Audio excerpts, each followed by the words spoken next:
ছাত্র জনতার নতুন রাজনৈতিক দলকে স্বাগত জানিয়েছেন বিভিন্ন রাজনৈতিক দলের নেতারা। নতুন দলটি দেশ গঠন এবং জাতিকে ঐক্যবদ্ধ রাখতে গুরুত্বপূর্ণ ভূমিকা রাখবে বলে আশা করছেন তারা।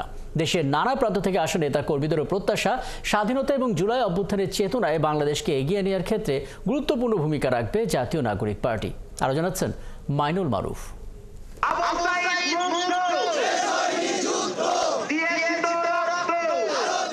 স্লোগানে উত্তাল সংসদ ভবন এলাকা।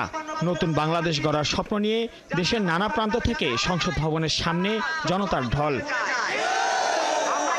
জুলাই অভ্যুত্থান যাদের হাত ধরে সেই তরুণদের রাজনৈতিক দলের আত্মপ্রকাশের এই ঐতিহাসিক মুহূর্তের সাক্ষী হতেই তাদের আগমন। 24-এর গণঅভ্যুত্থানের স্পিরিট ধারণকারী এই দলটাই হয়, এটাই আশা করতেছি। আমাদের প্রত্যাশা হচ্ছে পরবর্তী দায়বদ্ধতার জায়গা থেকে বাংলাদেশে গণতান্ত্রিক একটা রাষ্ট্র গঠন হোক এই দলের মাধ্যমে। সামাজিক রাজনৈতিক যে একটা আকাঙ্ক্ষা, আকাঙ্ক্ষা আমাদের যে একটা ভরসার কাজ, সেটা ফিরিয়ে দিবে।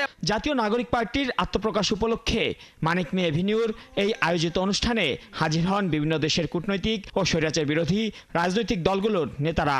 নতুন দলকে অভিনন্দন জানান তারা। নবীন্দ্রের নেতৃত্বে আজকের এই নতুন দলের আত্মপ্রকাশ বাংলাদেশের জন্য একটা মাইল ফলক। জনগণের ভালো সেবা যারা দিতে পারবে তারাই এগিয়ে যাবে, তারাই জনপ্রতিনিধি হবে, তারাই দেশ পরিচালনা করবে। এমন একটি বাংলাদেশ গঠনে তারা কাজ করবে যেই বাংলাদেশে দুর্নীতি থাকবে না, সাম্প্রদায়িক দাঙ্গা থাকবে না। আমরা সেই নতুন বাংলাদেশ গড়াই, আমরা এই তরুণদের সাথে আমরাও একই পথে আমরা আছি। বিপ্লবের সেই স্পিরিট ধারণ করে তারা দেশ ও জাতিকে নেতৃত্ব দেবে। আমরা আশা করি যে আমাদের সামনে একটা গণতান্ত্রিক রাজনৈতিক ব্যবস্থা তৈরি করার যে চ্যালেঞ্জ আছে, সেই চ্যালেঞ্জ মোকাবেলায় তারা ইতিবাচক ভূমিকা রাখবে। জামায়াত ইসলামের সেক্রেটারি জেনারেল মিয়া গোলাম পরোয়ার বলেন, দেশের রাজনৈতিক দলগুলোর মধ্যে ঐক্য করতে ভূমিকা রাখবে তরুণদের এই দল। নতুন রাজনৈতিক বন্দোবস্তের ক্ষেত্রে বাংলাদেশের মানুষকে জুলাই অভ্যুত্থানের চেতনায় ঐক্যবদ্ধ রাখতে এই নতুন রাজনৈতিক দল গঠন হচ্ছে এবং সেটা আমাদের রাজনৈতিক দলের মধ্যে জাতীয় ঐক্যের চেতনাকে সংহত করবে। তরুণদের এই রাজনৈতিক অভিযাত্রাকে স্বাগত জানান বিএনপি নেতা রুহুল কবির রিজভী। আমি গৌরব বোধ করছি যে ছাত্ররা তারা একটি জাতীয় রাজনৈতিক ফোরাম তৈরি করছে, একটি সংগঠন।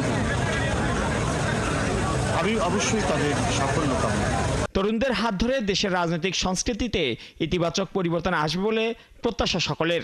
সব জল্পনা কল্পনার অবসান ঘটিয়ে অবশেষে ছাত্রদের নতুন রাজনৈতিক দলের আত্মপ্রকাশ। আর এই ঐতিহাসিক মুহূর্তের সাক্ষ্য হতে লাখো জনতার ভিড় সংসদ ভবনের সামনে। নতুন দল বাংলাদেশ গঠনে কাজ করবে এমন প্রত্যাশাই সকলের। মাইনুল মারুফ, ৭১, ঢাকা।